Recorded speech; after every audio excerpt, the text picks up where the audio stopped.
and I'm going to open them. I even have something from Joseph coming all the way from the Balkans, apparently. I don't know what this stuff is. I have not seen it. I don't know what's inside the lovely boxes you've been sending me. I hope nothing, there's no bombs or no anthrax or anything like that, but I'm sure it's all imagination connoisseur goodness. We are going to open it up. He's bringing it to me. It could happen at any moment. I'm just saying that right now. So, ladies and gents, prepare yourselves. Who knows what's in store? I don't. I'm going to jump right into it. Many people know that this news was being reported this morning that Disney and Sony worked out their problems. They're going to make one more Spider-Man movie together and one more MCU film where Spider-Man will be allowed to appear.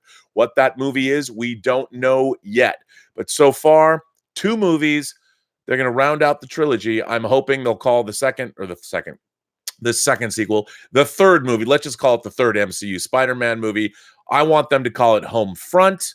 It was Homecoming, Far From Home, now Home Front. He's got to protect the neighborhood, making your neighborhood friendly again. Spider-Man, he's got to take care of his own neighborhood. Things are pretty crazy at the end of Far From Home. We'll see where they go. But there is new breaking news with more details, and this is something that we did not know this morning that is significant. This comes from Deadline, and I'm going to read this. Anthony D'Alessandro says this, and it's been updated. It first went online at 8 o'clock this morning, but it's updated since then. Sony has agreed to the terms that Disney originally proposed for its participation in a third Spider-Man movie, whereby Disney Marvel would, in fact, co-finance. Ladies and gentlemen, we were talking about this on the John Campea show, that it was not a co-financing deal. It is a co-financing deal. Originally, when it was reported, Disney was going to get 25% of the profits. It is, in fact, a co-financing deal. Disney Marvel will co-finance 25% of a third Homecoming movie for a 25% equity stake. Now, I don't know if that's a first dollar gross equity stake or it's the same equity stake that Sony has. They make their money, they get their profits after recoupment, after the production costs are paid for, and after all marketing costs are paid for. So, this is also a big win for Sony here in continuing a series that will likely give it another 1 billion plus grossing film, along with an 8% distribution fee or higher. Additionally, the deal keeps intact the creative steering of Disney's Marvel Studios head Kevin Feige, who led 2 of the best and most profitable fan-pleasing picks in the Spidey film canon to $2 billion worldwide. The third film is scheduled for release on July 16th, 2021, which means there's going to be 4 Marvel movies in 2021. But remember, Spider-Man movies are distributed by Sony. They are not distributed by Disney like the rest of the MCU. Amy Pascal will also produce through Pascal Pictures, as she has on the first 2 Tom Holland-led films. Disney and Sony mended fences last night in a signed agreement. No matter what nasty backroom dealings there were as this deal came together in the last few months, it's the fans who won today, as the extensions of the web slinger into the Avengers movies and Captain America Civil War and Feige's creative fingerprints on the last 2 Spideys have altogether amassed close to $8 billion for those 5 movies. $8 billion. Deadline always had a sense that there was a possibility that Sony and Marvel would come together on this. Disney already owns merchandising rights on Spider-Man over the last decade. The original Sony-Marvel deal over the last 2 Spider-Man films saw Disney getting an estimated 5% of the first dollar gross, and those were terms that the Burbank studio did not want to move forward with. At one point, Disney's side heeded to a 50-50 co-finance ask, and that was a hard nut for Sony to swallow. They never would have done that. Even though Disney would put up half the funding, the risk was how much Sony was going to make back in profit. Per Deadline's industry profit reports, Sony made $200.1 million after all the ancillaries on the first Homecoming alone. Making $200.1 million profit after all the ancillaries is a lot of money. on a movie. That is a huge, huge profit. Despite the hardballing, we understand Disney came back to the table after D23 when they read the fanboy crowd on how upset they were over a possible rift in the Spider-Man universe.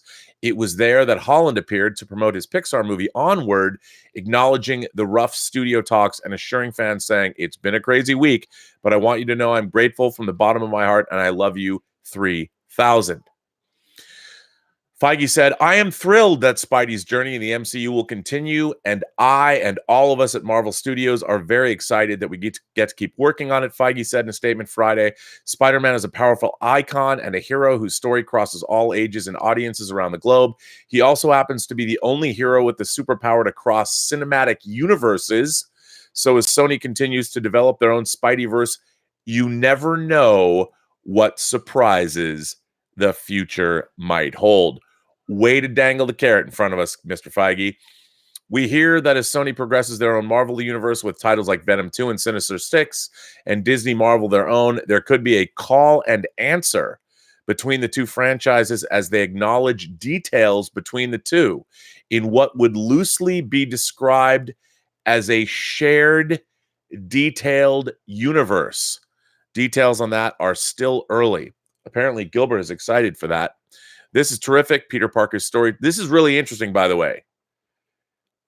Think about what they're saying. A shared, detailed universe. Somebody wants a cookie. Someone's here. I got them on both sides. Let's see what they got. Who's coming up? Is anyone coming up? No? All right. Well, there's one for Tallulah. Here's one for Tallulah. Gilbert, are you going to come up? You going to come say hello? Yeah, everybody likes to see Gilbert, don't they? I know I do. There's one for you. There's another one for you. And you get one. And that's what you get, buddy. And you get this. Here you go, Tallulah. Okay.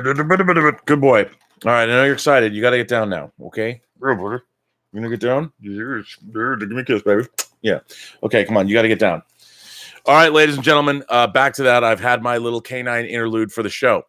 But I love this shared, detailed universe. I don't know what that means, but if somehow they work out a deal where the Spider-Verse, Sony Spider-Verse, and the MCU could share details, which means you might not see things happen, but you could refer to what's happening, could be very interesting. Nobody's done that before. Amazing.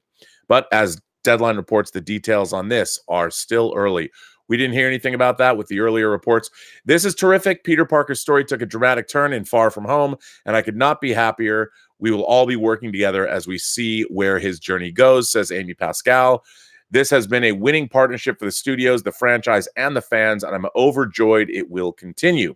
Spider-Man Far From Home became Sony's biggest film ever worldwide with $1.3 billion, unseating previous studio champ Skyfall, which made $1.1 billion. Deadline exclusively reported on the fight between Sony and Marvel, blah, blah, blah.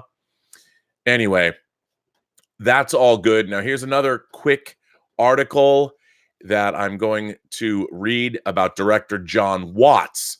Now, this was reported at noon today.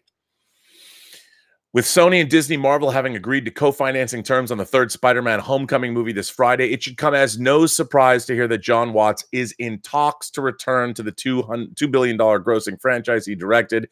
This is great news for fans of the series as it means continuity. Now, their headline does say Jon Watts in final talks. It doesn't say final talks here in the body of the article, but the headline does. Maybe that's just clickbait. Take it as you will. The hope that we hear from sources is that Watts' deal will be wrapped soon. Essentially, Sony and Disney Marvel sought to hammer out their co-financing agreement on the third Spidey picture first before turning their attention to re-upping Watts. At the time the Sony-Disney battle went down last month, Watts didn't have a deal for the next Spider-Man picture, and he wasn't a lock to return. He had no deal, and nothing was going on there. Kevin Feige has a knack for choosing innovative voices in independent cinema to steer his Marvel movies.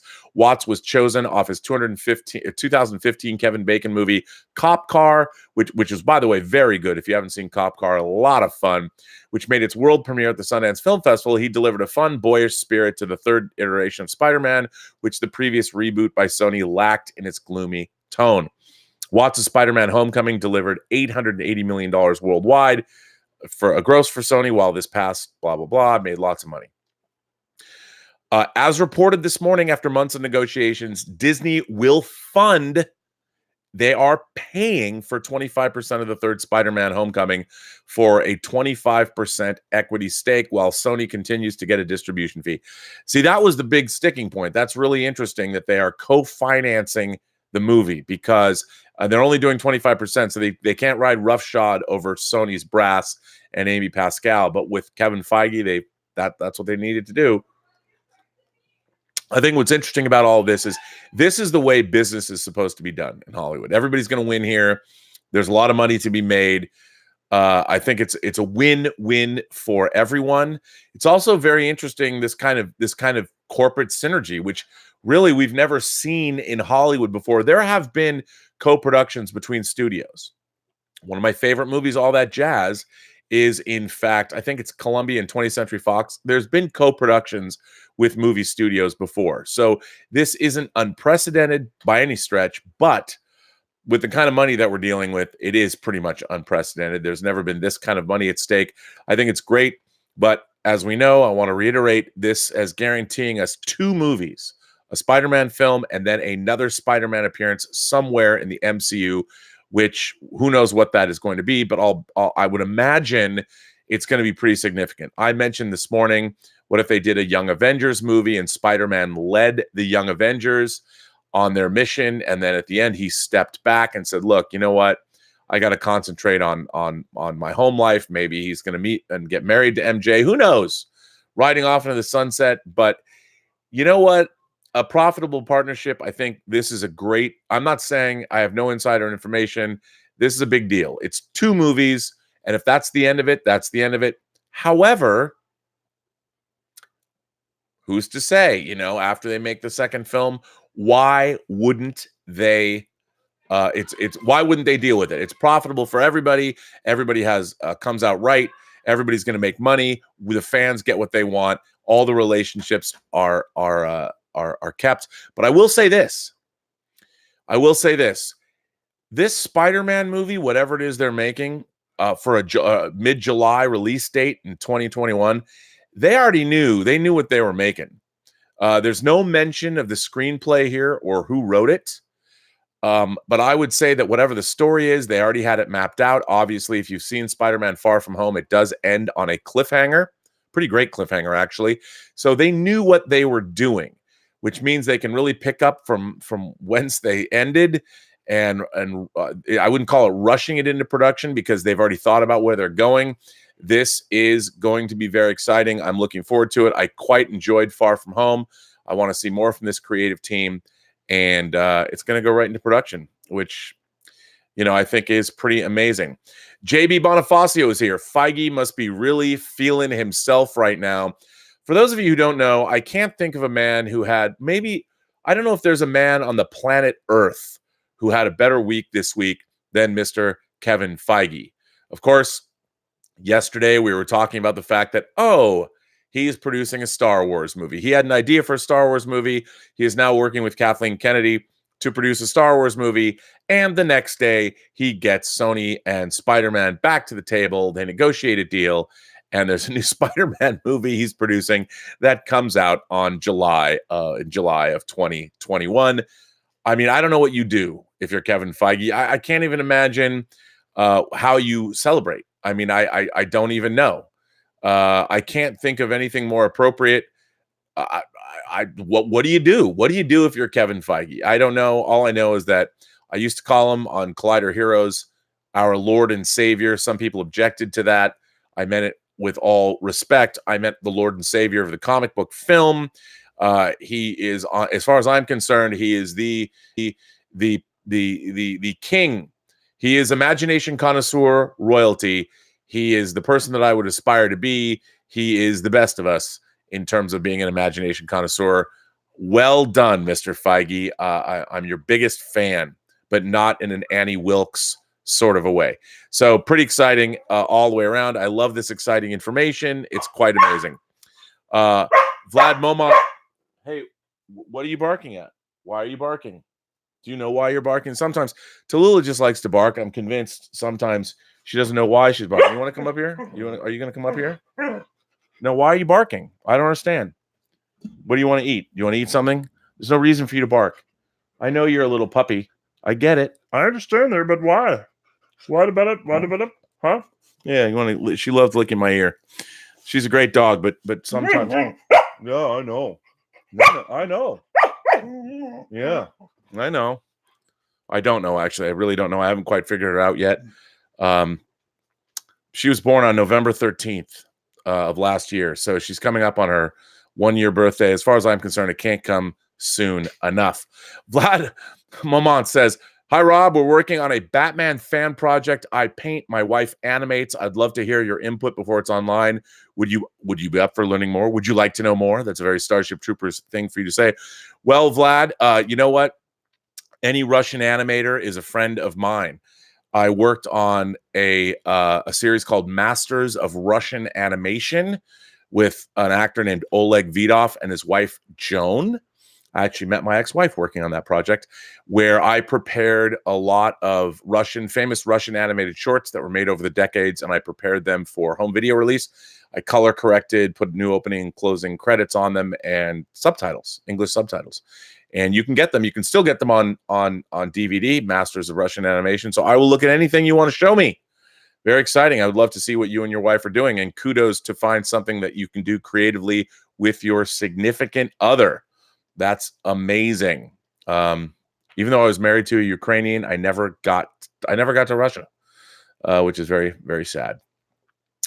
Jordy54 says, exactly how much bandwidth does Kevin Feige have? You know what? If I was Kevin Feige, I would be doing just as much as he would. If you love what you do, I mean, what's great is he's also a great delegator. He gets great creative people in, and he lets them do their thing. I can't imagine having a better job. I mean, Kevin Feige, he is the man, and he does have a lot of bandwidth. But yeah, it's pretty. The whole thing is amazing. It's truly amazing. Speaking of bandwidth, Mark C says, how does Kevin Feige celebrate? It's Hollywood, so hookers and blow.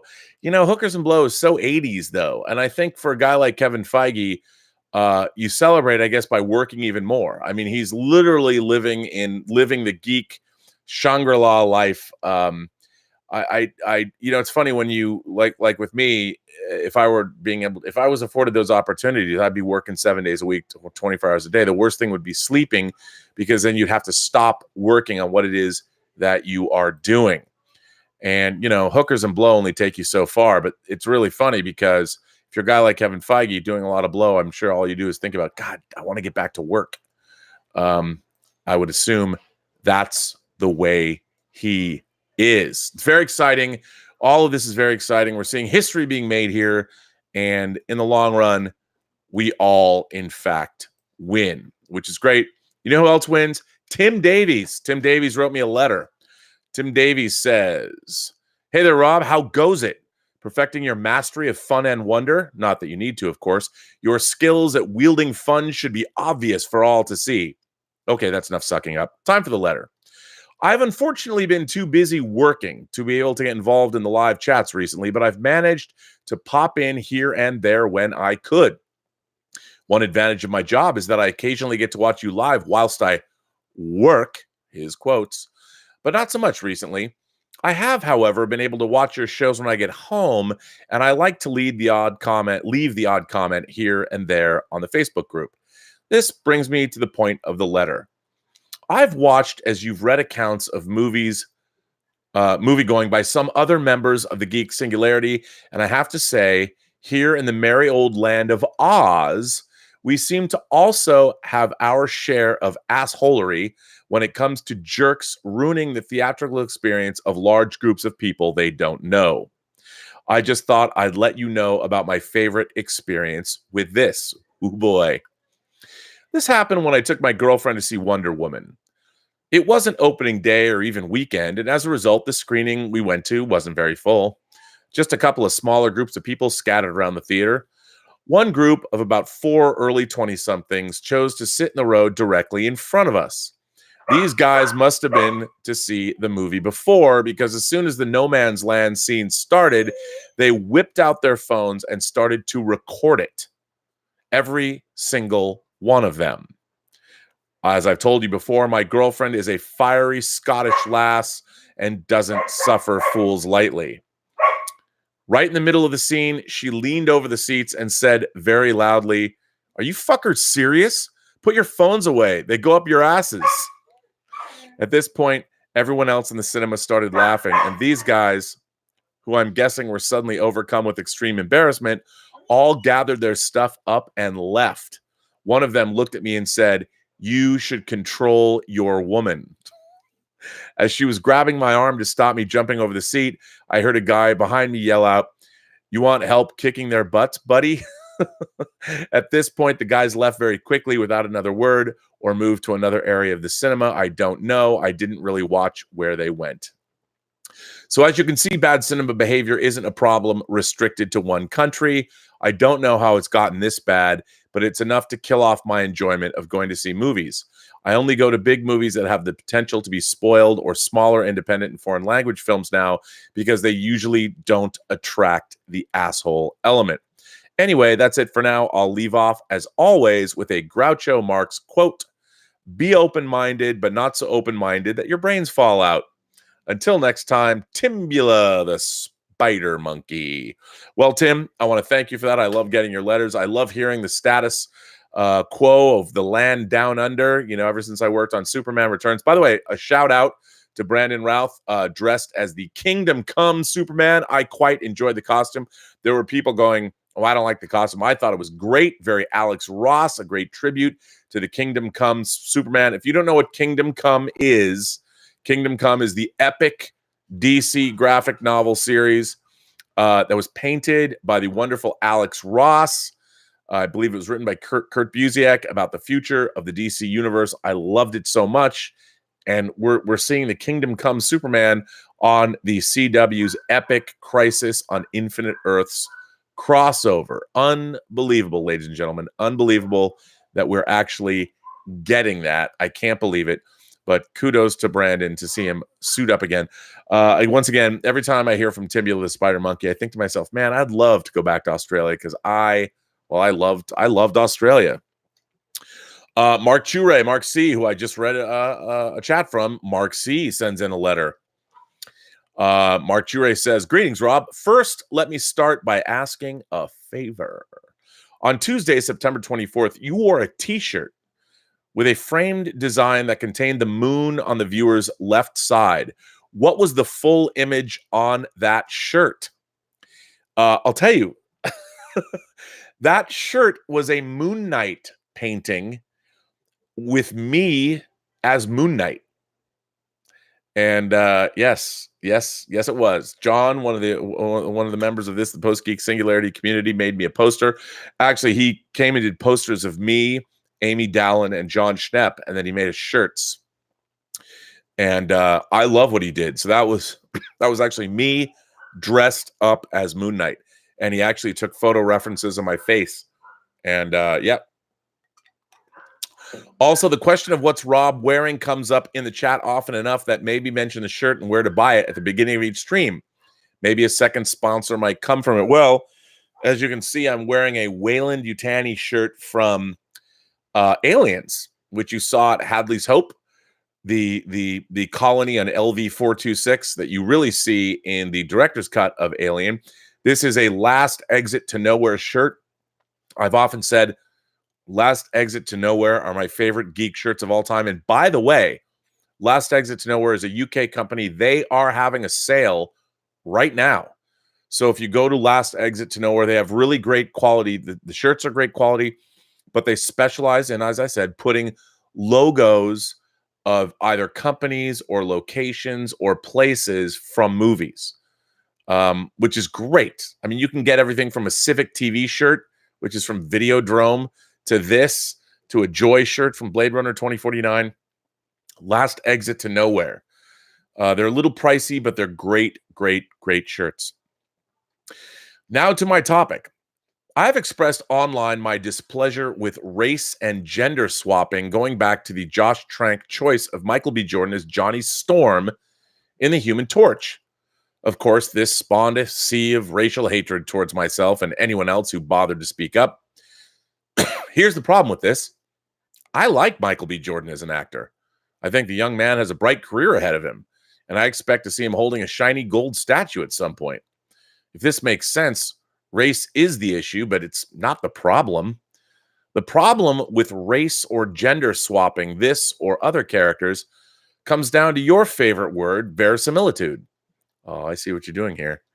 Sticking with the Human Torch casting, it needs to be understood that there are people like me who have read over 600 issues of Fantastic Four. There have been 4 animated Fantastic Four series and 3 other films all centered around the Fantastic Four. In all of these iterations, Johnny Storm has always been a straight, white, blonde dude. I know this sounds racist. By the way, I added dude. He didn't put dude. I know this sounds racist, but hear me out. As someone who has consumed so much Fantastic Four entertainment, I have a preconceived notion of what should exist for a Fantastic Four film to have verisimilitude. The characters are already too well established within my mind to deviate. You can swap race or gender with one of the main characters and still produce a good movie. But it's no longer the Fantastic Four in my eyes. The same holds true for me in The Little Mermaid. The animated feature is my second favorite Disney film. Having a little sister, I watched Saturday morning cartoons, I watched direct-to-video sequels, and dealt with a minefield of Little Mermaid dolls as I saw tons of Little Mermaid apparel. Disney's Ariel has white skin and red hair. Can a version of the Hans Christian Andersen story star Halle Bailey? Sure. But once you tell me that it's a live-action adaptation of the Disney animated feature, the verisimilitude is lost. The old cop-out line for genre material has been, if they made the Black Panther a white man, I'd be just as upset. I know it sounds ridiculous, but it's absolutely true. To the person saying it, both characters are equally loved and respected, and both lose their verisimilitude if swapped. On top of this, it reeks of tokenism. In terms of minority characters in comic book films, the number of great characters being left on the floor is pretty sad. Instead of a black Human Torch, why can't we get a Static or Hardware or Icon and Rocket films? We have a race swapped Nick Fury, but what happened to Gabe Jones? Why do we have a Carol Danvers Captain Marvel when you could have had Monica Rambeau? Sincerely, Mark C. Well, I think that Mark brings up great questions. I do not have a problem with asking, like, for instance, one of the things that I love about the Fantastic Four, one of the things that I've always loved about the Fantastic Four is that Sue Storm and Johnny Storm are brother and sister. And then Sue Storm is married to Reed Richards. And it's as much a family story as anything else. And I like that. Now, I love Michael B. Jordan. I've loved me some Michael B. Jordan all the way back to Friday Night Lights, which is one of my favorite TV shows of all time. It's an amazing. If Star Trek was set in the world of high school football, it would be Friday Night Lights. Coach Taylor, one of my heroes. Captain Kirk, Coach Taylor, I'm telling you. And I, as I've said on this show, I think if you're going to, in the comics, for instance, when they created the Ultimates universe, and in the Ultimates universe, they made Nick Fury black. No problem with that. It was a different universe. I'm like, okay, I don't have a problem about what the race or necessarily even the gender of a character. I mean, they're gender swapping Dr. Kynes in Dune. I don't have a problem necessarily with that. But here's the thing. With the Fantastic Four, and like Mark was pointing out, when you've had characters last a very long time, they are who they are. And comic book characters are literary-based characters. Sure, they are obviously, there's artwork involved too, but they were written and they were conceived to be certain characters. And I think that in the case of the Fantastic Four, by making Johnny Storm black, you're not just race swapping a character, you're now changing a dynamic about a brother and sister. If the sister's white, then you go down a rabbit hole. Then it's like, okay, well, Johnny was adopted into a family, and then there's all these questions that arise. And I I understand where we are at as a culture. There are a lot of marginalized people that had no voice that are getting their voice. And I think that's a great thing. You know me, every person has a story to tell you have yet to hear yet. And so you have yet to hear. So I like being able to hear those voices. And to me, what diversity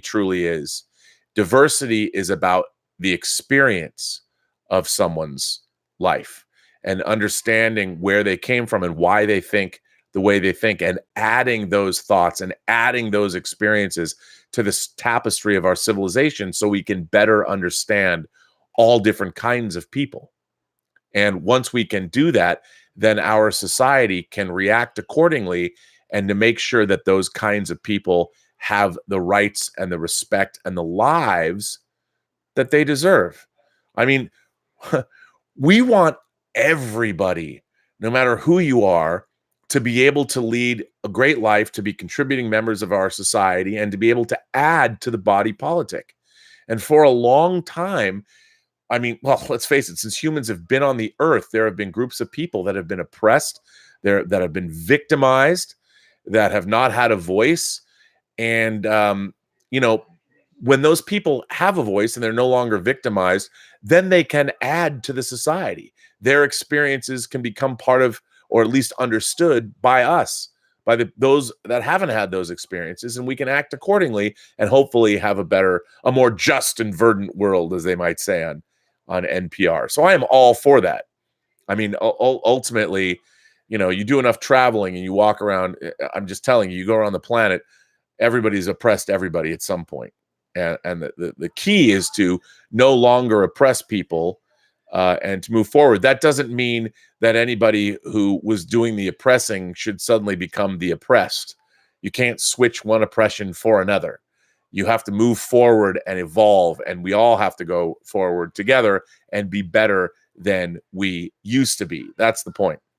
But I got to say, I kind of agree with Mark. Now, I just posted Lashana Lynch on Twitter today. There's a picture of Lashana Lynch, who, of course, played Monica Rambeau in or what could have been in the Captain Marvel movie. I guess we'll see a little Monica now. But she is playing the new 007. Now, everybody else, oh my God, the new 007 is a black woman. Well, 007 is a moniker. It's a code number. And if there's only a finite number or license, maybe there's only 10. We don't know. Maybe there's only 9. 009. Was there ever 0010? I don't know. But if there's only, say, 9 license to kill, when an agent either dies or retires, then that license to kill, maybe in the British Secret Service, there's only 9 people that are given a license to kill. It makes sense that the 007, once Bond leaves the service, is given to someone else. So I have no problem with Lashana Lynch being a 00. And by the way, she looks pretty badass. I put that picture up on my Facebook page. I tweeted it. I'm all for it. That, to me, I don't have a problem with that. That is not, they're replacing James Bond. No, James Bond is a literary character. He's a British literary character. And what's interesting is, allow those characters to exist. To gender swap or do racial swapping of a character like that is, in my mind, silly. And I don't think ultimately it really serves the purpose. What you want is more diverse voices creating their own characters. I want, Charlie Jane Anders. She's a very accomplished science fiction writer. She's also a trans woman. If she's going to create a new heroine, she wants to create a trans heroine, that's great. Let's see a new character.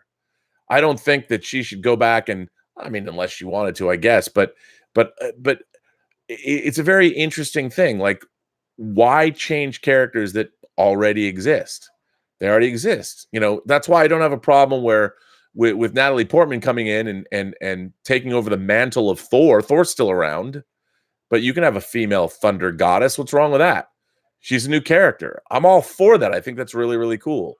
But yeah, it's weird when you go in and you disrupt established characters that have been around for a long period of time and change them that way, because what happens then, to me, at least in my mind, is unless there's a very good reason, it becomes more of a distraction. You keep watching going, well, why did you do that to poor old Johnny Storm? I mean, why is Michael B. Jordan playing Johnny Storm? Why isn't he playing a new character? So to me, it doesn't matter necessarily about the race, but it is bizarre when people go in and make these changes, because then it calls attention to the change. The whole point is to make it par for the course. When you meet a character, you don't want to necessarily be thinking about their race or their sexuality. You just want to be thinking about the character as a whole. That's the important part, is make sure you create great characters. Again, the Burnett axiom is we all want great characters and a great story. Don't put your universe or your political agenda before your Do I hear? I think we might have a guest, ladies and gentlemen. Do we have a guest? I think there's a guest arriving.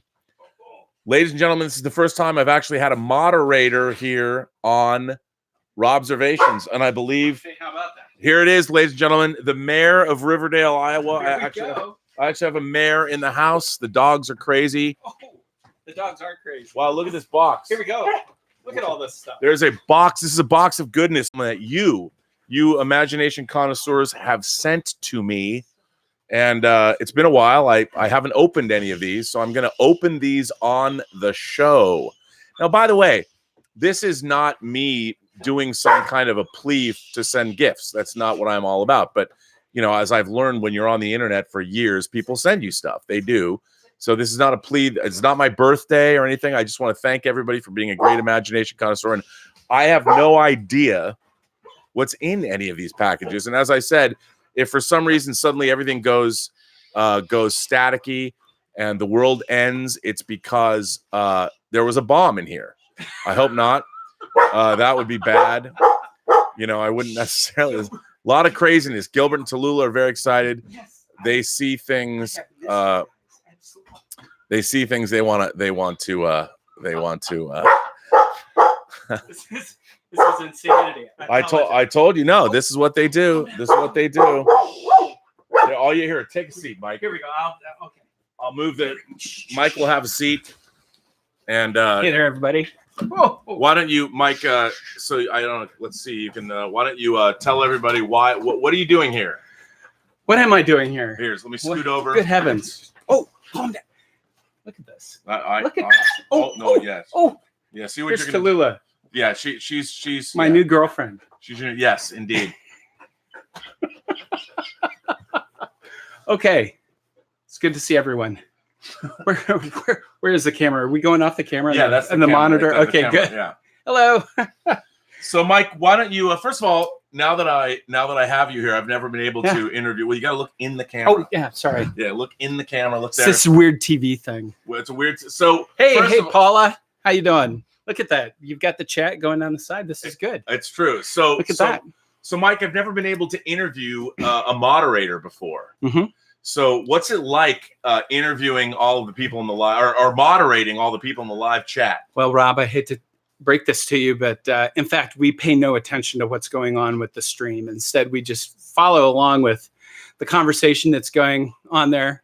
See, like we have to tell JB where you can go ahead and vote. You can actually, if you live in Riverdale and have a Riverdale address, you can actually go ahead and get an absentee ballot and vote. Unfortunately, I think most of you would probably be identified as, scam voters, and then I'd get ridden out of town on a rail, have to spend the rest of my life in Bettendorf or something like that. So, well, listen, since you're here, why don't we look at a super chat question? Eternitine forever, which I like saying. I love saying Eternitine forever.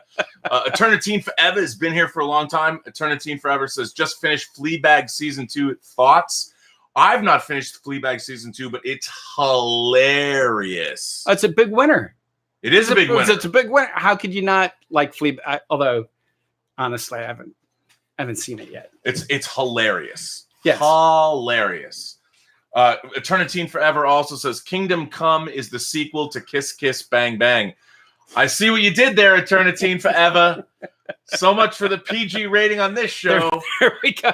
Immediately in the gutter. I love it. See, when we're not moderating and we can't throw people out of the chat, this is what happened. This is what you get. And then Willow sends in a super chat. Willow Yang says, I haven't watched Battlestar Galactica yet, but did you like the gender swapping of Katie Sackhoff for Dirk Benedict in the role of Starbuck?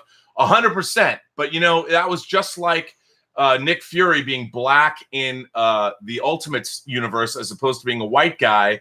I had no problem with that. It was a different universe. It was a different conception for the character. And it gave me yet another fictional character I could fantasize about when I went to bed. Well, and if your choice is between Sam Jackson and the Hoth, right?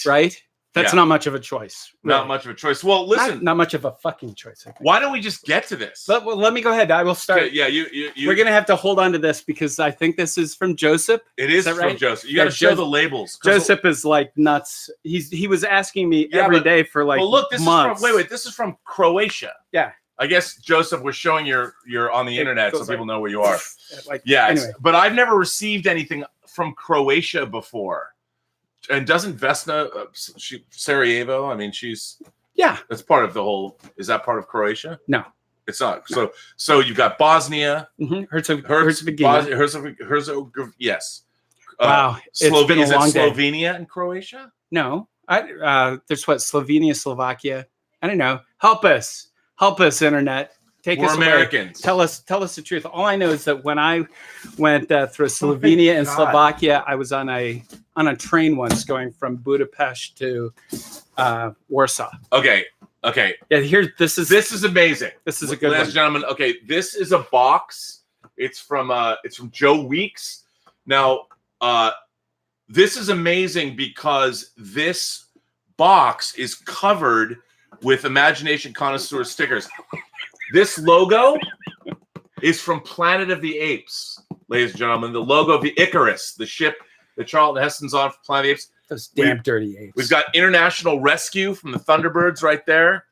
This is a true box from Imagination Connoisseur. I don't even want to. You got a GTO. There's no Futurama. I don't see any Futurama. Well, there's the Enterprise D. There's look at this, the Palomino from the Black Hole, ladies and gentlemen. How do you get these stickers? And of course, I mean, okay, Doppelganger from Jerry Anderson's Journey to the Far Side of the Sun. Where do you get? I want these stickers. I don't want to. Here's a logo for the Palomino. Jack King Kirby here. This is amazing. I don't know if I should open it, but you guys want me to open it. I can't not open it. You have to open it. I guess I have scissors here. Get out. So again, you didn't run with those, did you? No, okay. Joe Weiss. Did I say Weeks? It's Joe Weiss from Michigan. I gotta watch out because so I'm gonna open this up. Do you want me to let me hold this? Oh, you want to take that box? I'll hold this because it says stuff in it. Okay, this is kind of fun, you guys. It's an unboxing video. It's turned into one from you guys. I have no idea. Actually, I'll cut this way. And I feel like a kid on Christmas morning. I really do. This is amazing. So, all right. So you remember to say thank you. Okay. Well, I'm going to say thanks. I don't know what's in here. It doesn't smell bad, so there's no like weird feces or I throw all the dog poop out back home. Oh my God! Look at this. Attention R&B. Somebody got stickers. Wow. That is awesome. These are all Robservations stickers. So somebody went to the awesome. my T Fury page or whatever. This is amazing. This is a box of all of these stickers. Oh my God. Don't put your universe before your character. This is the greatest thing ever. Don't put your universe before your characters. Somebody actually made Robservations catchphrase stickers. There was, but not anymore, based on the shirts that we were made. This is incredible.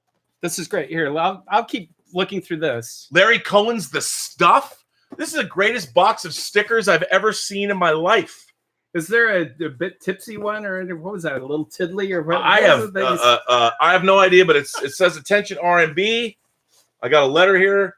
Wow, Joseph, thank you for that. This is amazing. I hope I can. Wow, that he sent a donation to the channel. This is an amazing collection of stickers. Right? This is amazing.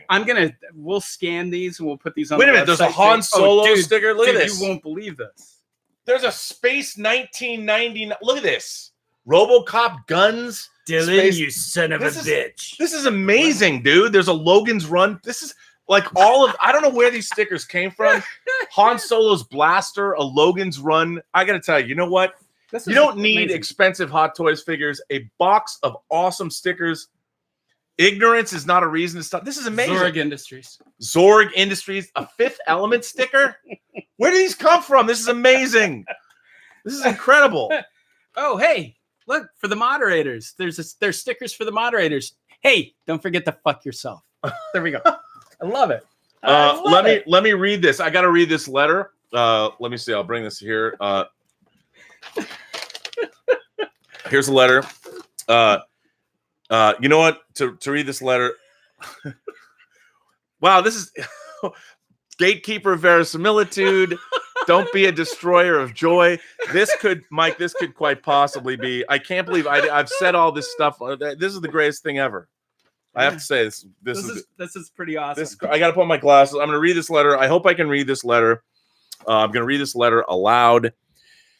My name is Joe Weiss from the booming metropolis of Holly, Michigan. There you go. I'm 53 years old, and I've been a fan since day one of Collider Heroes. Clearly, because you've made stickers of every cool thing I ever said on Collider Heroes. This is amazing. Rest in peace, John Schnepp. I believe the point that I really brought into you was the episode of Heroes that you led on a rare time of Schnepp's absence. Wow. I first thought, shit, this is going to be a mediocre episode, but I could not be more wrong. You slipped into John's shoes with the perfect amount of Schnepp's cadence with your own geek knowledge and seasoning added.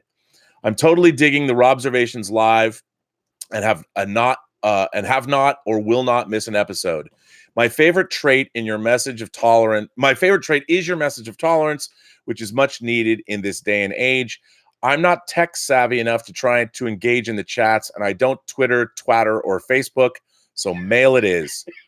My profession is a sign maker. And since your show started, you've set off so many memories that I've had an explosion of decal design needs. My favorite is the ITC Entertainment logo. Wait, you have an ITC Entertainment logo in this thing? We'll find it. Hold on. Dun, dun, dun, dun, dun. That's, when it came on, I too worked up a froth in what impending coolness was about to transpire. Another good one is from an old Heroes episode where you brought up a band called Carpenter Brute. So I had to look them up. There's a Carpenter Brute sticker in here? So I had to make a decal of their logo and on and on. What I've sent are decals that I create. Wow. What I've sent are decals that I create just for myself, for my own personal use, and do not sell to the public. Why not? Let's put these on the website, man. Let's start selling these. I have no friends that I share my geek passion. I figured that you being my geek therapist, I'd send some to you. I've also taken the liberty to make a few decals of your logo, so apologies. If I've stepped on any toes, I've also included my old school version of a super chat, I think. Joe Weiss, genre fan as well as yours. P.S. I want to acknowledge again that some of these decals are copied from stuff that I have found on the interwebs and do not market or sell for profit. These are just for my own enjoyment. Well, okay, Joe, let me just say, Mr. Weiss, look at that. Look at this. It's a Wayland Yutani sticker, just like the shirt I'm wearing. Okay, this is ITC Entertainment. ITC. First of all, okay, this is one of the most touching things I think I've ever received. USS Too Many Windows. This is hilarious. Joe, first of all, I thank you for supporting the channel, supporting me. Very, very kind thing. Eurosec. There it is. This is from Doppelganger. This is from Journey to the Far Side of the Sun. This is awesome. I love this. This is so crazy. Okay, first of all, these stickers are so specific, and if you're a Jerry Anderson fan, Norman Lau, here's a shadow sticker from UFO. Joe, you know what? This is amazing. It's this kind of thing. This is why I love Imagination Connoisseurs, and this is why I love the audience. This is like the greatest thing ever. So, Joe, thank you. I mean, look at Mike. You're like, look. I'm like at a candy store. This is amazing. I'm like Augustus Gloop at that big chocolate river and Charlie and the Chocolate Factory. You know, I have to say, this sticker that says there was but not anymore. I talked on an episode of the show where my friend Sean and I actually designed T-shirts that were later sold by the Star Trek fan club. And the first one that we made was Matt Decker. Actually, it's almost this exact frame of Matt Decker, and it said there was, but not anymore. I told that story. So Joe made these. Sean is not here anymore. He passed away back in 2011, but he would have loved that you made these stickers. He would have loved that you made these stickers. This is. Let me put this stuff away. You have other packages. Well, it's so this is I can already see this is just a potpourri of wonder. Yeah. A potpourri of wonder. This reminds me of that Karnak routine that Carson used to do, where it's like, wait, we have another. Okay, well, hang on. Question. Hang on. There's right. People, there's people writing in here. Where was I? Fleabag season 2, Eternity. Willow Yang says, oh yeah, we did that one. Yes. So you need to refresh on the super chat. Yeah. Anyways, more, you just no, we're good. We're good. Right. So let's see, guys. These wow, I'm blown away by the stickers. All right, you ready for the next one? Yeah. All right. This is amazing. This is for you. Let's see. Where's this from? This is a mystery package here. Oh, Jim Boyette has sent me a couple of his most recent pieces there. Look at this. Okay, I got Mr. Boyette. Mr. Boyette. Iron. This is cool. Yeah. Ironheart. His book Ironheart. I don't know where these come from. And Daughter of the Damned. So, Imagination Connoisseur. This is work from Imagination Connoisseur Jim Boyette. Yep. In fact, I think we have the Ironheart thing in the Imagination Connoisseur's gallery. He has we have a little piece of artwork there, but he wanted to send those along so that you could. Well, thank you for these. These are very. We'll have richly in his. Maybe I'll do live readings. Here we go. We've got more, but wait. This is amazing. There's more. Here's a package from Japan. Wow. Okay, hang on. Oh, you know who that's from? Lynn? Yeah. Is this from okay. Yeah. This is from Lynn Hobday. I think I'm saying her name right. She's a British expat. I read her letter yesterday. This comes all the way from Japan. Wow, there's all kinds of wow. First of all, I guess this is an article about Lynn, because it says her name. I'd like to believe that Lynn looks just like this all the time. I think she probably but does. It's not. There's a picture of her right here. Oh. So that's Lynn, everyone. There you go. This is amazing. This is so much fun. There's all wow. Okay, she sent me her CD, which when I'm up on Wirecast, I'll play this. This is amazing. I love that people are sending me things that they made or created, their work. But hang on, there's all kinds of things in here. And you've been getting stuff from people that we don't usually hear from in the chat or okay. By email. I used to buy CD singles. I was a CD single freak, and she sent me multiple CD singles of her work. There we go. Which I mean, this is amazing. I love this. So let's hear it for Lynn. I don't even know. Wow, there's even more stuff in here. I want to make sure that I don't. Cool stuff. I know cool stuff. Yeah. All the way from Japan. Uh-oh. Where's that from? This is from the Godzilla store, ladies and gentlemen. The Godzilla store in Tokyo. The picture of Godzilla on the other side. There's a picture. Oh man, yeah, and there's a Godzilla sticker on here. What's the sticker say? I don't know. Send me a super chat. Well, it says Godzilla store. Oh, no. Don't say that. We're here. I'm getting presents. What can I say? Let's see. I would assume this feels like a shirt. Somebody knows me well. There you go. Oh my God. Take it out. Oh my God. Okay, this is dope. Look at this. Okay, everybody knows that my my favorite Godzilla movie from the Showa era is Godzilla versus Monster Zero, or it's called Invasion of the Astro Monster. King Ghidorah. Or Ghidra, but King Ghidorah. Look at this.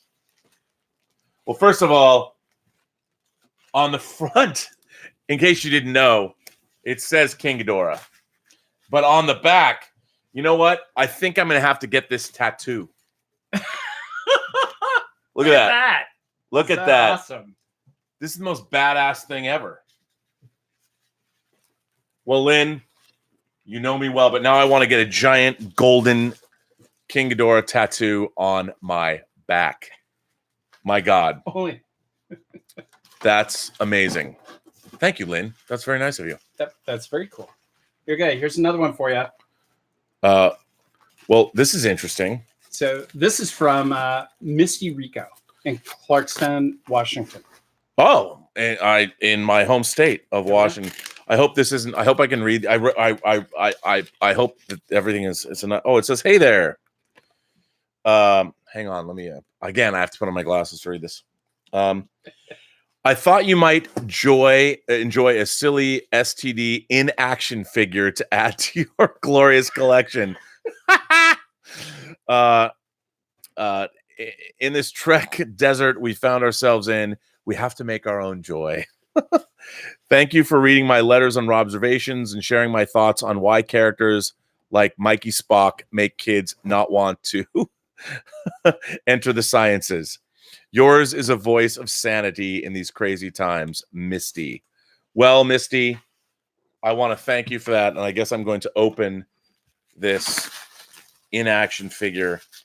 I love that. Look at this. It's like Christmas. You know, I've never done an unboxing video like this before. I feel what like is this? Let's see. It's from Misty. It's an in-action figure.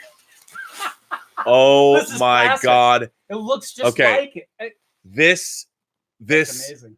This is amazing. That's it what is. She looks like on my flat screen. It's a Mikey Spock. This is actually beautiful. It's really kind of cool. I love this. This is fantastic, ladies and gentlemen. Star Trek Discovery. In a way, metaphorically, this is pretty much everything I think about Star Trek Discovery, wrapped up in one thing. This is amazing. I love this. This is just delightful. I had no idea how delightful this was going to be. Very delightful, ladies and gentlemen. Very delightful. So I had no idea doing an unboxing video would be just this delightful. Next, I believe this is from. Oh yeah. I love how you're moderating the presents. There we go. Here we go. I'm having it moderated. Right. So this is from Stubble McShave. Stubble McShave. Oh my God! All the way from Sweden. Here we go. Hey Rob, the marvelous. Enjoy your gift. I thought you might enjoy some Dresden Files stories in graphic novel form. Some stories are from the books, and some stories aren't. From Thomas, I should say. Is it Thomas? Stub McShave. Well, let's look at this lovely. By the way, look at this lovely bag. This is one of those things that you keep so you can re-gift it. That's right. Let's open this up. The Dresden Files. This is amazing. Okay.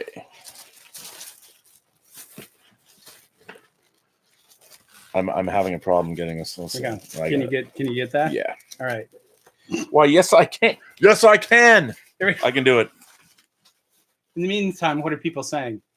Oh, what are people saying? What are people saying? Look at that. R&B is a crip. Oh, there you go. Oh, nice. Oh, hey, look at that. Look at that. The Dresden Files from Dynamite. This is the graphic novel, The Dresden Files, which I am woefully not up on. So, Stubble, thank you for this. Think Buffy the Vampire Slayer starring Philip Marlowe. Count me in. This is amazing. This is a very thick graphic novel. That's a big deal. First of all, I just want to say Japan, Sweden. And now, are you ready for England? Oh, is England here too? Here's a gift from Ian Samuels. This is a piece that he's written. Wow. I didn't know. Ian's okay. Soul Samuels. Yeah. So longtime imagination connoisseur and prolific letter writer. By the way, I have a letter to read from him today. Mr. Ian Samuels sends this Bare Axe. Let me read the back. It's Edward Bare Axe, paladin, holy knight of the goddess Serena and his friends, Aldwin the elf, Vitress the dwarf, and Edward's beloved Tina, priestess of Phoenix, the god of healing, fight against the hordes of the Dark Lord, Zyko, and follow the prophecy of the coming darkness and the return of Zyko. This is very cool. Well, thank you, Mr. Samuels. No wonder you're such a prolific letter writer. This is very cool. Yeah. I love that everybody's sending me stuff that they've made. Very nice. It's very incredible. So now we have something from our friend Joseph. I was finally able to go ahead and get his. Joseph all the here. First, a little letter. A little letter, ladies and gentlemen. You have to read it in your Joseph voice. Oh, I don't have a Joseph voice, but he did write Oh, hi, Bob. Like from the Disaster Artist, from The Room. Oh, hi, Bob. Oh, hi, Mark. Hi, Bob. I thought I would send you a little something, a few Croatian language comics from the Italian publishing house. Not that you will understand anything, but I thought it would be neat for you to have it. They're old copies and not in mint condition, which is even better, but they appropriately represent the heroes inside. Those are the comics I grew up reading. I also sent you a few of my drawings, and I hope you will like them, and I hope they arrived in good condition, as well as the comics. Feel free to share on the live chat. P.S. If the content does not arrive safely, throw it all in the garbage and don't speak of it at all. Why would I do that? Here we go. So here's the graphic novels. Right here. Wow, this is cool. Well, I had to put everything back in the tube. It's all curled up again. Well, Dylan Dog is, of course, Dylan Dog. Brandon Routh, who plays Superman, played Dylan Dog in the film, and so did Rupert Everett in Cemetery Man. So I'm already aware of Dylan Dog. I'm glad to see that he made it to, and this is the one I think you're talking about that I didn't. Zagor. No, Zagor. Yes. This is great stuff. I want to thank you for this. So there you go. And then this is some of Joseph's artwork. Wow. So you're going to need to hold these. Wait, this is amazing. Okay. Yeah. So Joseph sent. Okay, here's some of Joseph's artwork. Check that out. You know, I don't know. Is it just me, or should you not trust this woman? Like, you might have a nice idea to start a new kingdom. She'll just Burnett it all down, won't she? Wow, that's Burnett it all down. That's a schmodown thing. Oh yeah, put this paper. So put the paper on there. This is amazing. Wow, Joseph is quite talented. Yeah, check this one out. Oh, dude, that is badass. Check this one out. Wow, little Daniel Craig action. It's our man, James Bond. Wow, that's great. It's Daniel Craig. Wow. This is some great work too. Yeah, no, it's awesome. Wait till you see the next one. Here, wow. I had these out, and then I wound it back up and put them back in the tube, and now. Well, now we got to. Yeah, we got to show them. Have to flatten these out. Oh yeah. There's Daniel Craig. Here we go. There's this one. Wow. Look at that. He knows nothing. Look at that. That's amazing. That is some great work. Amazing work there, Joseph. Wow, awesome, Joseph. Awesome that is job. really, really great stuff. Wow. What is, these look like they're done in pencil. They are. I think they're. Joseph, why don't you let us know in the comments section what medium this is? I think it's pencil, isn't it? And I'm sure that yes, it is. It's pencil. It's pencil. This is amazing. Graphite pencil, Joseph says. Yeah. We're not done yet. Check this out. Oh, look at this. This is great stuff. Yeah. The One-Handed Man. There we go. Graphite give Joseph pencil. A hand. Yeah, give Joseph a hand, everyone. Just one hand. Jamie Lannister. Here we go. And amazing. The next one right there. Oh. Yes. Yes. This is amazing. Engage. This is amazing, guys. Awesome. I don't know. I don't know what to say. This is like the greatest thing. Look at the comments in the chat. Everyone's wow. Applauding. Everyone's wow. applauding. Wow. This is Joseph. I can't even begin. Wow. Wow. This is phenomenal. This is an incredible likeness. It looks just like Patrick Stewart. This is amazing. Joseph, I can't. It's Q. Terry Cooper says. It's wow. This picture is actually better looking than I am. I mean, I wish I looked this good. Wow, Joseph, that's amazing. There you go. This is some amazing work. And then the last thing is this piece of garbage. So no, for those of you who don't know, Mike Bodden, our man Mike, we have to make these available. He wrote this. And well, first of all, why don't you explain what this here? Well, explain what this is. So this is a quarterly publication. No, you got to tell the people at home. All right. Okay. So I'm working with an illustrator by the name of Dave Dorman. If you're a Star Wars fan, you're probably familiar with Dave's work. He did all of the Star Wars comic book covers in the 1980s and 90s for Dark Horse Comics. He's worked on Batman, Spider-Man, all kinds of things. Well, I've been working with Dave for the last 3 years, and we've created a new series of pulp action stories that take place in a place called the Wasted Lands. We're now starting to produce those stories and print those stories in a magazine that we'll be publishing quarterly called Amazing Tales. And that's the inaugural issue from San Diego Comic-Con. Wanted to give a copy to my friend Rob here. And then we've got another issue coming out here at the end of the year. So it'll be fun. Well, everyone, I don't know what to say. I mean, I'm blown away, and this was what a delight this is. It's good stuff. Here, you talk to the people. They don't need to hear from me. You just you do the show. I'll clean things up. Here, I'll need to scoot. Can I scoot you? Yep. I'll move out of the way. Because I do have letters. First of all, everybody who this, what a delight. You know, when people send you stuff, I always think they're going to send me hate mail or something, but I can't believe this. And Joseph, the work you've done, the work you put into this, and Lynn and Joe, and I am just everybody. And Ian, everybody, Misty. Wow. I from the bottom of my heart, I don't know what to say. Thank all of you. You know, it just goes to show how great this community is, the imagination connoisseur community that we've built here. And you know, what's really cool is everybody that's done things, you know, whether it's Lynn in Japan, and, you know, who's got Mr. Boyette's books. I mean, I think that's what's the coolest thing, is that everybody's making things, and Joseph is obviously an incredibly talented artist, and it's great to see this kind of creative. I mean, it's being a fan is one thing, and you don't have to go make something, but for me, all of this stuff, the movies, the comics, the books, the action figures, it was there to fuel creative endeavor. And it's just great to see this. It warms my little heart, and it warms Gilbert's heart too, doesn't it? I want to thank everybody really from the bottom of my heart, and thank you for sending me such delightful things. It's really great, and again, I just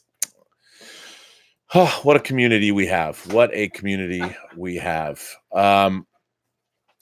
So yeah, but you know, wait, I wanted to finish. I was in the middle of, before he came, Mark C's letter, when he talks about the fact that he brought up static and hard. I don't know if you remember, but we were talking about gender swapping and race swapping and all of that. But at the end, Dwayne McDuffie, who used to be married to my good friend Charlotte, who I went to USC with 31 years ago, Charlotte Fullerton, who's a great TV writer and producer in her own right.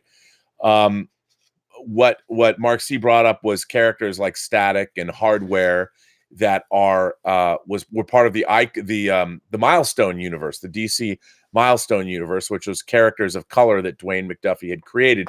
Great characters. And he said, instead of a Black Human Torch, why can't we see a Static or a Hardware or an Icon and Rocket film?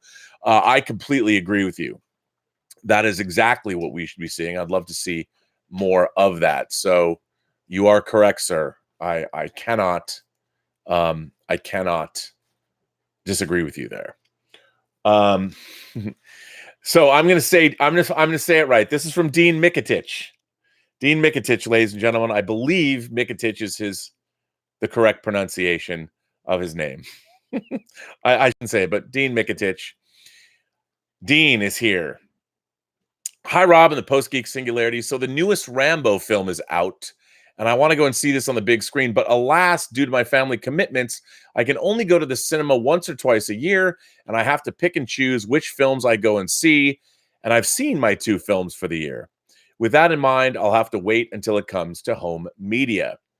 But say that with all the talk and seeing trailer and clips and from the film, it has made me want to go back and watch the previous Rambo films, which I love, and I rewatched them. But it was a few years since I did. I pulled out my copy of First Blood and went to put it in, but before I did, I called to my son and asked if he wanted to watch it with me. Now my son is 15 years old, and unlike me, he has not grown up watching the type of films that I grew up with that are not age appropriate. Like the Rambo films, Commando, Alien and Aliens, Raw Deal, Lethal Weapon, the Charles Bronson films, etc. Pretty much the great action films from the late 70s, 80s, and early 90s. The only exception to this are the first two Die Hard films, which we watch as a family every year, as this is our seasonal Christmas films. Before anyone says Die Hard is not a Christmas film, I will only say this. If it is set at Christmas, has a Christmas tree, Christmas music, and has a little Christmas spirit thrown in, then it's a Christmas film. This also makes Lethal Weapon a Christmas film. Yes, it does. I always have said Lethal Weapon. It begins with Jingle Bell Rock. Laugh out loud. I'm getting off subject. This was done in agreement with my wife. As he is now 15, I believe he is old and mature enough to see the Rambo films. Now, personally, I feel First Blood is not as violent as Die Hard, and it sure does not have as many deaths. It actually has only one. So it would be a good introduction to some classic action cinema. After giving him a brief description of what the film was about, I asked if he wanted to watch it with me. The answer I got was no. I then asked him why. He said, it was an old film and it won't be interesting. And he went back up to be on his computer to play some games online or to watch YouTube or of someone else playing a game. This is not the first time that he has said no to watching a classic film, even those that are age appropriate. I have spoken to friends that have children roughly the same age, and they have informed me that their children do the same thing, or they're just not interested in anything that came out before the OOs unless they grew up with it, like Back to the Future. I know this is not the case for all young adults, but it seems to be the case with the majority.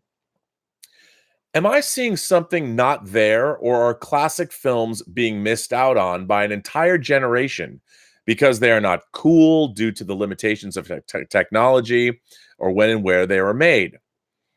I.e. not having CGI, they don't look as good as what's being produced today, or they just can't interact with them like they can on YouTube. My eldest daughter, who's 12, has shown some interest in these films, so maybe there is hope. Regards, Dean Mikitich. Well, Dean, the eternal battle. How do you get the new generation interested in things that were from the old generation?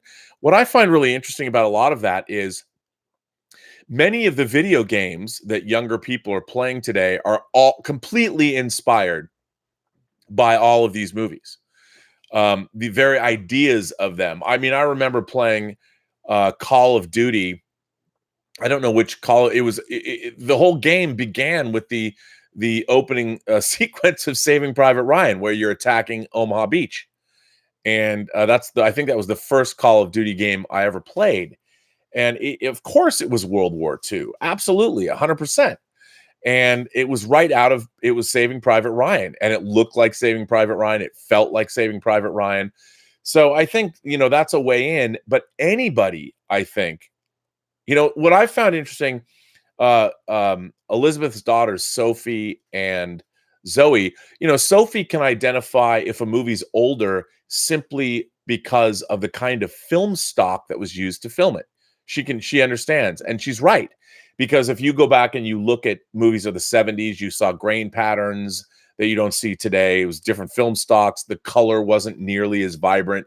You could just tell, just like you can. I mean, throughout the history of cinema, films have looked different. And it's true. The actual aesthetics becomes something that is a telltale sign of, oh, this is an older film. Well, what people have to understand is it's the joy of the story. Once you can get someone sitting down and watching the great stories unfold, you've got them. Now, of course, you have to have a different mindset. You most certainly have to do that. But I do think that once a great story, I watched this happen. I mean, I've always been open to stories, but I've seen so many people.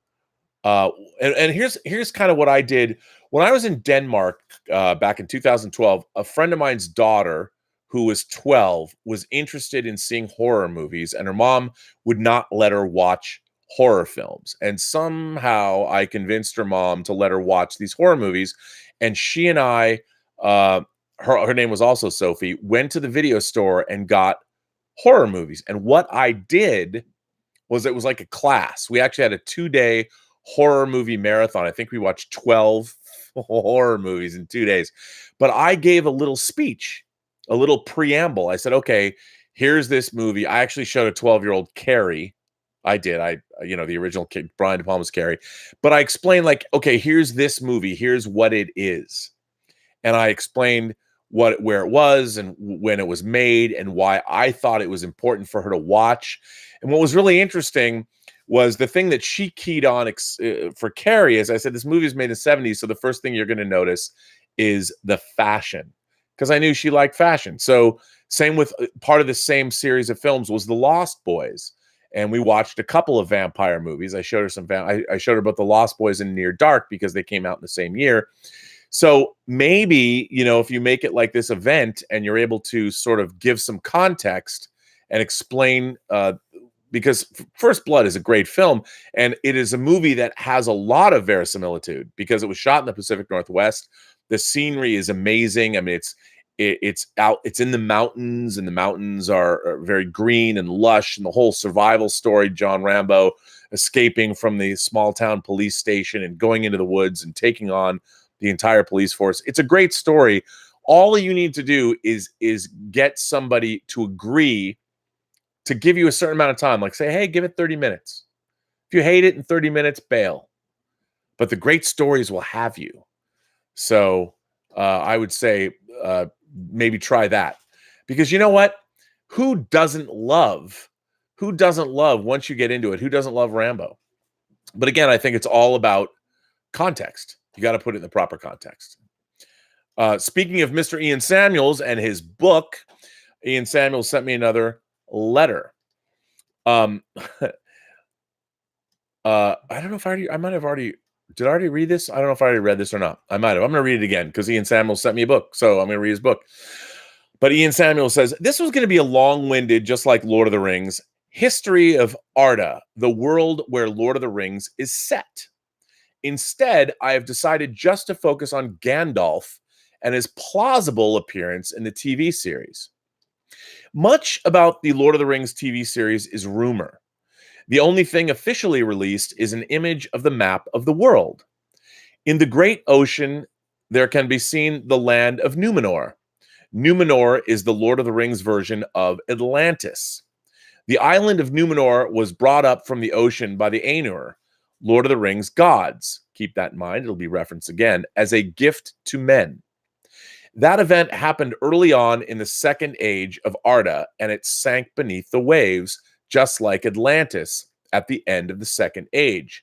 So its presence on the map is evidence that the series will be based during the Second Age, which they have said. For those of you who might not be following along at home, they have announced that the Lord of the Rings series is set in the Second Age of Middle-earth, of Arda. And we saw a glimpse of the Second Age with the beginning of Fellowship of the Ring, when Galadriel is narrating what's happening and all the rings of power are forged. All of that was in the Second Age, and the battle against Sauron was what happens at the beginning of Fellowship in that montage. That was actually the end that marked the end of the Second Age of Middle-earth. This has led to conversations about the plausibility of characters seen in the films appearing. It has been suggested that only Gandalf could plausibly appear, and then that was shouted down. But considering the elves live very long lives, it is easily believable that at least Elrond and Galadriel would be alive. Well, we know that Elrond was at the battle because we saw it. But everyone seems to be focused on arguing about the plausible presence of Gandalf in the series. Well, here's the definitive answer. The Ainur, the godlike beings I mentioned before, have been around since before Arda had any life on it. The Ainur are split into two factions, the Valar, who are the ones that brought up Numenor, and the Meyer, magical beings. Gandalf was a Meyer. Tolkien wrote that Gandalf was around before Arda began. So obviously there's no reason why Gandalf can't be around for the Second Age. So there you go. If they decide to have any elves or the Maiar in the TV series, then, well, they can. That's once again from Ian Samuels. Ian, thank you for that letter. I knew about the Valar and the Meyer only because working on the Lord of the Rings, we were steeped in that, but I didn't know that, so that's good to know. This letter comes from Chris Provoto. I don't know if I read this letter yesterday or not, but we shall see. First of all, let me jump back into the chat. Terry Cooper said, "Please read my letter while your heart is full of joy." Terry, I'd have to find your letter. Dan, but I can look for it. Dan V900 says, "I bought prints from Dave Dorman at Star Wars Celebration this year. He's a fantastic artist. Dwayne McDuffie was in charge of the storylines for Justice League Unlimited, but doesn't get the credit he deserves." For those of you who don't know Dwayne McDuffie, he was an incredible, incredible guy. And Charlotte Fullerton has set up a Dwayne McDuffie fund. I should get the link, and since he's come up and look it up. But he's incredible. He was in charge of Justice League Unlimited, and he did come up with a lot of those storylines, and he deserves all the credit in the world. Odai Alamani. Did I get that right? Alamani. Saw an early screening of A Beautiful Day in the Neighborhood. Tom Hanks, once again, 10 out of 10 performance. Thank you for being our existential Mr. Rogers. For those of you who don't know, John Campia, who gave me the name, the Master of Fun and Wonder, has indeed called me the existential Mr. Rogers. So there you go. Now, I like this letter. This letter comes from Chris Provoto. Good day, Mr. RMB. Fresh off the latest news and events from the hornet's nest of YouTube and social media, I've got a question for you as a deep lover of Star Trek and someone that's close to the entertainment industry. This is coming from the article about Mr. Bob Iger and Disney's handling of Mr. Lucas's Star Wars.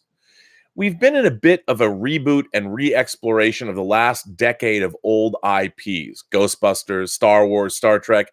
Soon we've got Battlestar Galactica coming back. Sony will take their third hack at Spider-Man.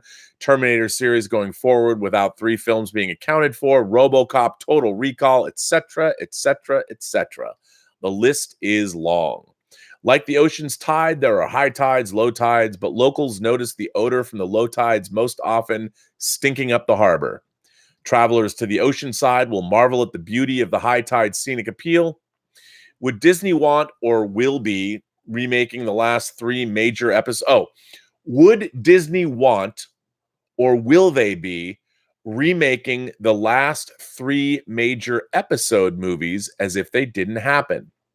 There are whispers of the 25% aspect on YouTube videos with Star Trek, and companies wanting to make new characters for their full control of those being paid out for merchandise. As you commonly state, it's not what you deserve, it's what you negotiate. Could the show business minds of these major studios see a chance for getting even more profit if rebooting these movies that have honestly had the margins fall by slowly over the course of the last few years? One argument could be that Universal dipped their toes into the water with Bumblebee being a narrative redo. Well, that was Paramount, actually. You know what? It's Paramount, but maybe where you live, it was Universal that released it. A narrative redo with the older generation model of Transformers. The budget for Bumblebee was $135 million, international gross of nearly $468 million, almost 73% coming overseas. Would a redo on Star Wars be possible down the road if the right business mindset creator comes along? This is taking that the unfortunate event of Episode 9 grossing just around $1 billion. Thank you, as always, Chris Provoto. Interesting question, Chris. Interesting question. Would Disney remake the Star Wars movies? Well, first of all, in this day and age, I'm not going to say never, but again, I don't think so. And remember, if The Rise of Skywalker grosses $1 billion, it enters a rarefied air of films. There weren't a lot of movies that have grossed $1 billion in the world. I mean, sure, would they want remember, The Force Awakens making $2 billion was an anomaly. And everybody wants to judge Star Wars by saying that, well, Last Jedi only made like, what, $1.3 billion? So it was a crushing disappointment. No, Force Awakens was an anomaly. And everybody knows it's an anomaly. You can't ever hope to achieve those heights. It's been how many movies have made over $2 billion? Like 3? So Last Jedi, even though people look back and go, oh, it was an abject failure. I mean, that is a retcon. It made $1.3 billion. It was a #1 movie when it came out. I think it was 2017. So the fact that many fans were left cold by it, I have been left cold actually overall by the Disney Star Wars, although I did like Rogue One. Surprisingly, I like Rogue One and Solo the most. I didn't mind Last Jedi. I found it interesting. The story of Luke Skywalker, what they did, I thought was interesting. I really did. Now, the question remains: would they ever reboot those movies? I don't think so. I think they're going to move forward. I think they're going to go backwards. I think they're going to go forwards. They're going to explore eventually the Knights of the Old Republic. There's a whole new. I mean, it makes sense. If anybody's clamoring for prequels that we would love, everybody would love to see a Knights of the Old Republic movie, I think. I honestly believe that they would end up, those would be great films. Those could be really, really, really great movies. So, yeah, indeed, I think they'll do that, but I don't think they're going to go. You know what the outcry would be? Star Wars is still ingrained. Those movies, because they take place in a long time ago in a galaxy far, far away, people watch those movies. They're perennials. Kids watch Star Wars as if it's new. It's new to them.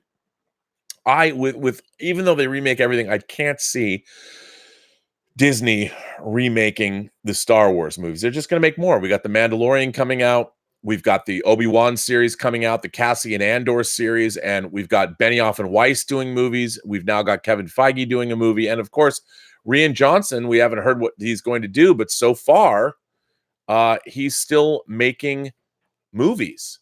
So we shall see what's going to actually happen. I mean, I don't know. I don't know what is going to happen with those films. But I don't think they're going to remake them. I really don't. I honestly do not think that they would remake those movies. I can't see that happening. Well, ladies and gentlemen, with that, there's been so much excitement, and I want to go more properly dig through that box of stickers that Joe sent. What an amazing day. I'm going to bring this chat to an end. Robservations number 233, brought to you by Lucky Tiger Men's Grooming Products for those men who want to look good and feel great. I want to say thank you to my moderators. First of all, having a moderator actually come to my house and bringing me a bag of gifts. It truly was like Christmas today. I can't thank everybody enough from all over the world who sent me such wonderful gifts. That was, I mean, I'm so touched. And thank you for taking the time. And I know putting things in packages and mailing them out, amazing. Joseph's artwork. I can't wait to listen to Lynn's CDs. And now that I've got Mikey Spock, an in-action figure, phenomenal. Thank you for that, Misty. Thank you for everybody who sent me such wonderful gifts. And I want to thank also, I want to thank Detective Jim. I want to thank Terry, the Sheriff of Nottingham. And I want to thank Greg Smith for being moderators. I want to thank all of you imagination connoisseurs for being here. Thank you for supporting the channel, both on the website at theburnettwork.net and supporting me through Super Chats and all of those things. And I want to thank Mike Bodden for coming out here from all the way from Iowa. He was interrupting his mayoral re-election campaign. Remember, vote Mike. I convinced Mike we might be doing a new a new series for the Burnettwork starring Mike. We'll see where he wants to, if I can twist his arm to do it. We came up with it over dinner last night. I think it's good. You'll hear more about that in the future. Well, ladies and gentlemen, I'm going to bring this to an end, and I'll be here tomorrow. I'll be back tomorrow. But I wanted to just say to everybody, thanks again. And if you like these chats, please hit like, please hit subscribe, because, those YouTube analytics are good. And as I always say, remember, every person you meet has a story to tell you have yet to hear. All you have to do is listen. And with that, I will say, have a better day. Or not.